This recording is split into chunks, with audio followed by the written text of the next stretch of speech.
I will tell you this, that was the hardest vote I made, and I put more time into that vote than any other vote. And here's how it transpired, okay? When I went door to door, I talked to a lot of Second Amendment, pro-Second Amendment gun owners. And they would ask me, how do you feel about the Second Amendment? And I said, look, I'm not a gun owner. I've never touched one. I said, when I don't have experience with a topic, I try to go to people that I trust that can give me some information. I mentioned my father was in the Army for 27 years. And I'd say, Dad, what do you think? And he'd say, Chris, think of it this way. If you want to drive a car, you have to take a safety class, you have to get a license, and you got to register the car. He's like, I think that's how we should handle gun ownership. It's like, if you want to drive a tractor trailer, you got to take a different safety class, and you have to have a different license. And so I believe that like there has to be some controls on the Second Amendment. I don't think we should take away people's guns. Okay? I believe that people have the right to protect themselves and they have the right to their sport.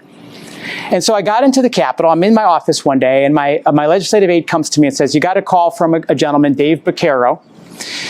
He wants to talk to you about the possible gun legislation. And he said to me on the phone, he's like, Chris, you know, you knocked my door, you gave me your talk, what I just shared. And he said, if I could be of any help to you, please call me. So the governor put out a press release. It talked about all these things he wanted to do. So I picked up the phone and I called Dave. I said, I need to learn more about this. And so he invited me up to his house, and then we went up to the Southington Sportsman's Club. Like I said, I'd never handled a gun before. He set me up with an AR-15. Okay, I went on a range, 100 meter yard range, and I sat there and I for 4 hours, and I met with Dave, a member of the NRA, CCDL, the vice president of the club, and they're like, "How do you feel about this?" I was like, "You know, first time," and I said, "You know," I said, "I'm here because it's my job to listen to you. I'm here because it's my job to learn. I have to answer to you. But at the same time, I have to answer to the Sandy Hook Promise people. Because on December 14th, I went and put a wreath on that memorial. I talked to Ian Hockley, whose son was killed in that massacre. And I know it's not law-abiding people that did that. I understand it's mental health. I understand it's criminals that cause these problems. Okay, but I got to answer to everyone." And so I said, "But here's what I can do. I promise you this." And I was honest. I said, "I will always be honest with you." I said, "First of all, the bill's going to pass. I hate to break the news to you, but the governor's bill is going to pass. No matter how hard I hit that red button, I could break that red button. This bill's going to pass." I said, "So what we need to do is, I need you to take this press release, and I need you to write down what in this press release, what can you possibly live with? What in this press release is contradictory and wrong? What can be adjusted? What could be added or taken away to make this a better bill? Because it's going to pass." And you know what? Dave and a number of other residents, because I made that offer to everyone, everyone who would do that in a responsible way, in a reasonable way. And I said, if you tell me everything's bad, you're going to get what the governor wants. And so I took that information and I said, I promise you I'll give it to the governor's people. So I went to Mark Pelka.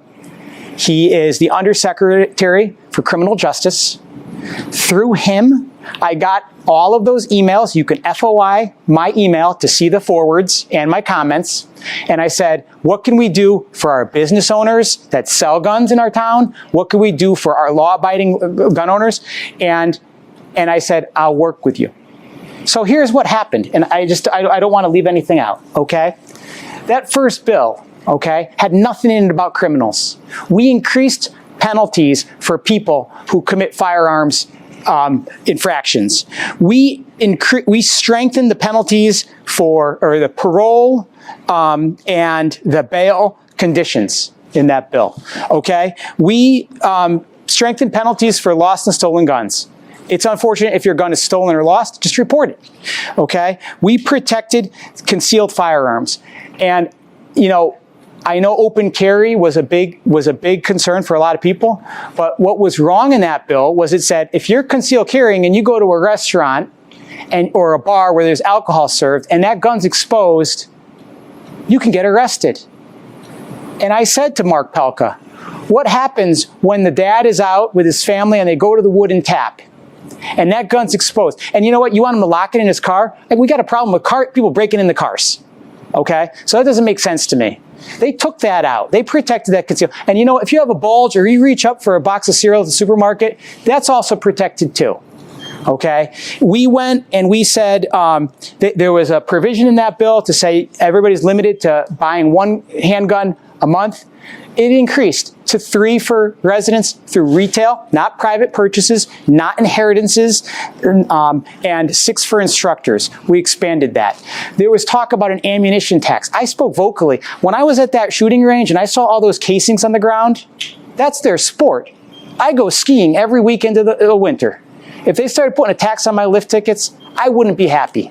I spoke vocally against that ammunition tax. I spoke vocally against micro-stamping, which didn't happen, which would be a cost to gun owners. Okay? For me, I fought for everything I thought that I could fight for that would keep our community safe, criminals in jail, and people who are mentally ill, guns out of their hands.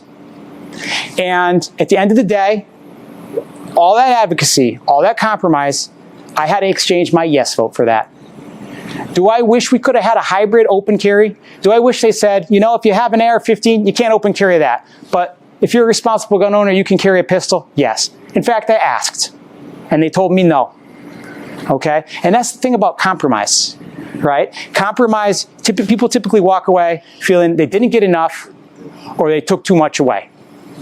And I'll say this one last thing, because people have questioned my belief and my support in the U.S. Constitution. I'll just say this, okay? That Constitution, when our forefathers sat down to write that, they didn't agree. It was the great compromise of the time, and it is a great document, and that's how I chose to govern.